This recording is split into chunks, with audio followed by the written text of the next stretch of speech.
എല്ലാവർക്കും നമസ്കാരം. നമ്മൾ ദീപക്കിൻ്റെ മരണത്തെക്കുറിച്ച് നമ്മളെ പ്രിയപ്പെട്ട ഉസ്താദിൻ്റെ ചെറിയൊരു ഭാഗം കേൾക്കാം.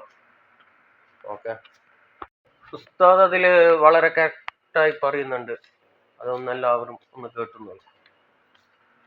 ഈ ഒരാഴ്ച നടന്ന സംഭവമാണ്. ജിംഷിദ ഇന്ന് 10 വർഷത്തേക്ക് ശിക്ഷിക്കപ്പെട്ട് ജയിലിലാണ്. നോക്കാൻ വേണ്ടി നോക്കിയതല്ല, എന്നാലും ടച്ച് ചെയ്യുന്നുണ്ടോന്ന് അറിയാൻ വേണ്ടി ഞാനൊരു 3 പ്രാവശ്യം നോക്കി. എവിടെ, വലിയ ടച്ചൊന്നും ചെയ്യുന്നില്ല. ദീപകിന്റെ കയ്യ് ബസ് ഇങ്ങനെ ഇളകും വെച്ചാൽ അയാളുടെ കൈ ഇങ്ങനെ ബ്രസ്റ്റിന്റെ ഭാഗത്ത് ഇങ്ങനെ പോകുന്നുണ്ടെന്നല്ലാതെ അത് വെച്ച് ഇവളിങ്ങനെ വീഡിയോ എടുത്തു. എന്തിനു വേണ്ടി? റീച്ചിന് വേണ്ടി. ഇപ്പൊ റീച്ചായില്ലേ? എന്താ സഹോദരങ്ങളെ, എന്താണ് ഇന്നത്തെ ഒരിത്തിരി 4 ഇംഗ്ലീഷ് പഠിച്ചപ്പോ പെൺകുട്ടികളുടെ നെകളിപ്പെന്താണ് നോക്കൂ. ചില സമയത്ത് അവള് ജീൻസും ഷർട്ടുവാ, പക്ഷെ പോലീസ് അറസ്റ്റ് ചെയ്ത് കൊണ്ടുപോകുമ്പോ പർദ്ദയുടെ അകത്തോട്ട് കയറി. അല്ലേ?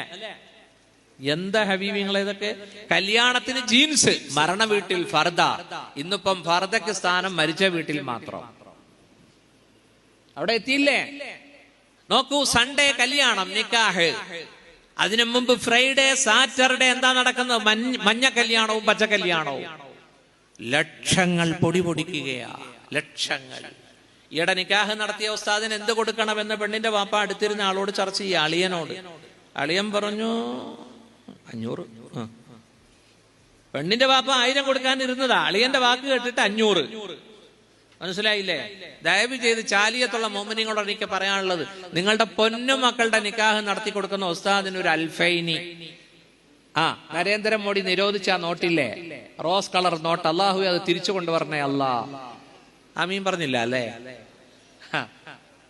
എന്റെ പൊന്ന് ഹബീബിങ്ങളെ, ഒരു 2000 രൂപ നിങ്ങളുടെ പൊന്നാരം മകന്റെ കൈപിടിച്ച് ഉസവ്വിജുക അലാമ അമറല്ലാഹു തആല എന്ന് പറഞ്ഞു കൊടുത്ത്, അത് മഹത്തായ ഒരു കരാറല്ലേ കല്യാണം. അവിടെ കൊടുക്കാനില്ല. എന്നാൽ ഈ നിക്കാഹ് കഴിച്ചു കൊടുക്കുന്ന ഉസ്താദിന്റെ മുമ്പിൽ 9 വീഡിയോ ക്യാമറയാ.